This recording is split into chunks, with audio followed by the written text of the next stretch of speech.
How to save your marriage when your spouse is unwilling. Hey guys, my name is Danny and I am your life and relationship coach. And today I wanted to talk about how to save your marriage when your spouse is unwilling. First and foremost, I wanted you to take a minute to pat yourself on the back. If you are watching this video, that means that you are fighting for your relationship. Fighting for a relationship is already not easy. But fighting for a relationship in which your spouse is unwilling to fight as well is even harder. So I commend you, I empathize with you, and I understand how difficult your situation is. So I wanted to talk to you today about the do's and the don'ts of fighting for your relationship, fighting for your marriage, the things that will work and the things that will not work. So, without further ado, let's get right into the do's and don'ts. The don'ts. 1, do not take it personally.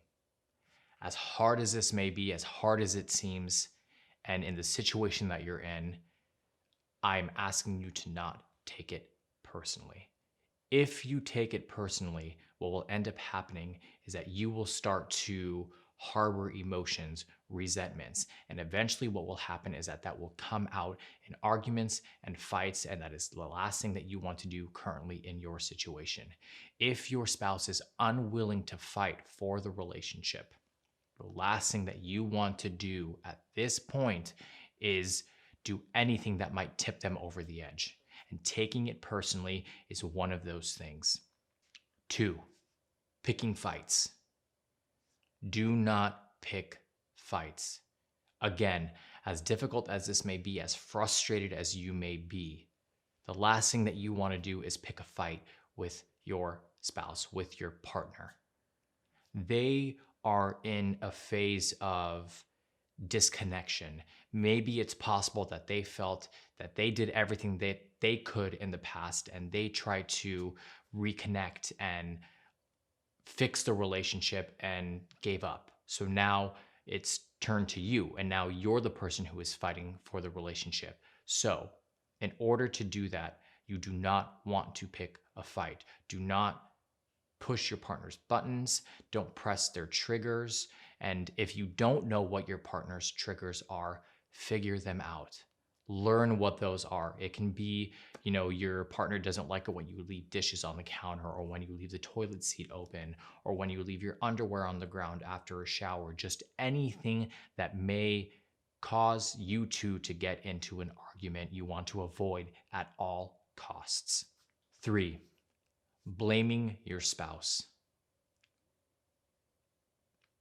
Again, I understand how frustrating the situation can be, and you want to lash out and maybe blame your spouse for the fact that you feel like you're currently putting in all of the work and you're the only one who's trying to save this relationship and save this marriage, and it's not fair, and why aren't they helping? Maybe you're telling your spouse that it's their fault that the marriage fell apart or the relationship fell apart or the reason for why you are unhappy. This is a recipe for disaster. Do not blame your spouse. You have to take accountability for your own actions. You have to take account for yourself in this situation.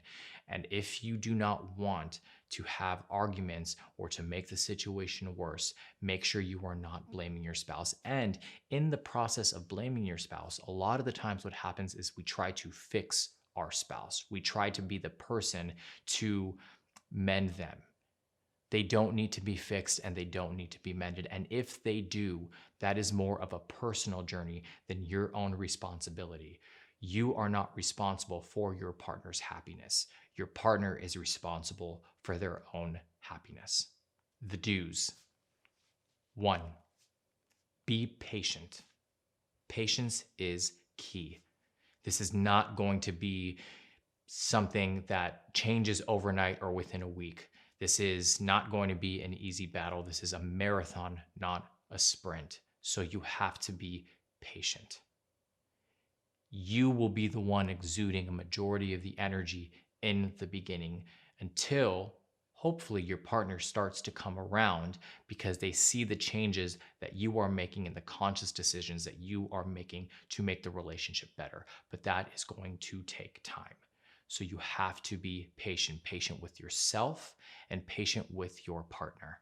2, listen to criticism. Now, I know this may seem odd because I'm telling you to take your partner's criticism, but the reason for why I am saying that is because usually when your partner criticizes you, that is a mirror, a reflection of their own insecurities that they are projecting onto you. So by taking those cues and really understanding and learning the things that your partner is criticizing you about, it is a window to understanding what their insecurities are. And if you can avoid those insecurities and actually build up their confidence in those areas, that is a good way to start mending and rebuilding your relationship. 3, give your partner space. As counterintuitive as this may seem, it is crucial to making sure that you are releasing some of the tension and the pressure in that relationship. You want to create an environment of neutrality. And in order to do that, you have to give your partner space.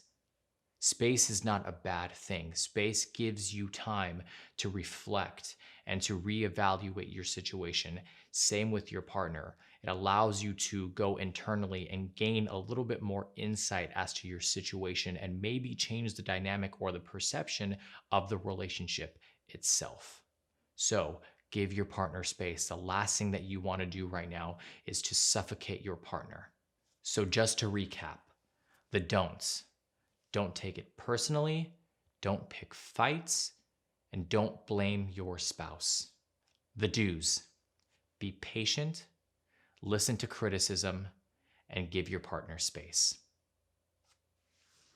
If you guys are related to this content, please make sure that you are hitting the like and the subscribe button below. I would love to hear from you guys. I would love to hear your own personal experiences in regards to this topic or any questions that you may have at all.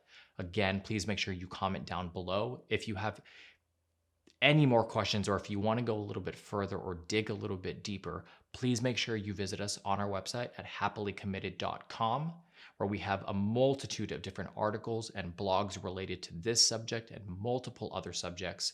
You can also book a one-on-one coaching session with myself or any of the other amazing coaches that we have.